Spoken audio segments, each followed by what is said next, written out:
Hi friends, welcome to my channel Mogi kitchen. तो कैसे हैं आप? उम्मीद आप ठीक होंगी। आज मैं आपके साथ शेयर कर रही हूँ बहुत ही गजब की लस्सी की रेसिपी। ये कोई मामूली लस्सी नहीं है, ये लखनऊ की फेमस रबड़ी वाली लस्सी है। अगर आपने एक बार इसको पी लिया तो आप इस लस्सी के दीवाने हो जाओगे। और जब हमें लखनऊ की फेमस लस्सी पीना है तो लखनऊ तो जाना पड़ेगा, लेकिन आप टेंशन नहीं कीजिए, आप घर बैठे लखनऊ की लस्सी को एंजॉय कीजिएगा। तो चलिए लस्सी बनाकर तैयार कर लेते हैं। तो लस्सी बनाने के लिए सबसे पहले मैंने गैस पे कढ़ाई रखा और कढ़ाई में 1 लीटर दूध ऐड किया और इसको इस तरह से स्पैचुला से चलाते हुए एक बेहतरीन सी रबड़ी बनाकर तैयार कर लेंगे। तो इसको चलाते रहेंगे जब तक कि इसमें बॉईल नहीं आ जाए। ये देखिए बॉईल भी आने लगा है।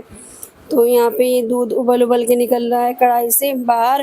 तो यहाँ अब गैस का फ्लेम हम मीडियम टू लो रखेंगे और इस तरह से ये जो किनारे पे हमारे दूध की मलाई लग जाती है इनको हम हटाते रहेंगे, क्योंकि रबड़ी में इसी से टेस्ट आता है। ये जो मलाई होती है ना, इसी से रबड़ी एकदम बेहतरीन सी बनकर तैयार होगी। और इसी तरह से हम इसको चलाते हुए तकरीबन इसको बनने में आधे से पौन घंटा लग जाता है रबड़ी को बनने में। तो इसी तरह से बार बार इसको मलाई को साइड से हटाते रहेंगे। और ये देखिए रबड़ी हमारी बन गई।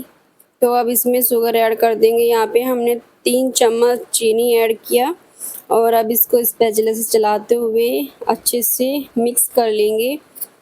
तो रबड़ी की कंसिस्टेंसी अभी ढीली है तो 3 से 4 मिनट तक इसको कुक करेंगे मीडियम फ्लेम पर। और ये देखिए अब कंसिस्टेंसी एकदम परफेक्ट हो गई है, क्योंकि रबड़ी को हम इतना ही ढीला रखे हैं क्योंकि ठंडी होने के बाद रबड़ी अक्सर टाइट हो जाती है। तो यहाँ पे अब गैस का फ्लेम ऑफ कर देंगे और कढ़ाई की सभी साइडों से ये मलाई हटा लेंगे, क्योंकि इनसे बहुत अच्छी टेस्ट और टेक्सचर आएगा हमारी रबड़ी में। तो अब गैस का फ्लेम ऑफ कर देंगे और फाइनली ये हमारी रबड़ी का टेक्सचर है। तो अब रबड़ी को ठंडी होने के लिए रख देंगे और चलिए जब तक नेक्स्ट प्रोसेस कंप्लीट कर लेते हैं।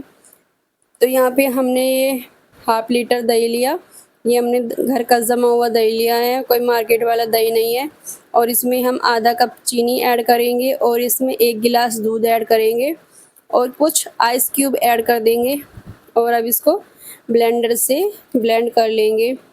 आप चाहे तो इसमें इलेक्ट्रिक ब्लेंडर का भी यूज़ कर सकते हैं, बट मैं हैंड ब्लेंडर से यूज़ करूँगी। आप लेकिन ये गलती नहीं करना कि आप इसको मिक्सर जार में डालकर मिक्सी में मत पीसना, क्योंकि ये एकदम बारीक पतला हो जाएगा। क्योंकि रबड़ी का जो टेक्सचर होता है वो एकदम दानेदार होता है और दानेदार टेक्सचर करने के लिए हमें उसे हाथ से ही ब्लेंड करना पड़ेगा। तो इस तरह से मैंने दही को फेंट लिया है और अब इसमें हम डालेंगे आधा चम्मच गुलाब जल। तो गुलाब जल से हमारी लस्सी में बहुत अच्छा खुशबू और अरोमा आएगा। सो लस्सी बन गई तो तैयार हो गई। अब ये जो हमने रबड़ी फ्रिज में रख दी थी और रबड़ी का टेक्सचर भी एकदम परफेक्ट हो गया।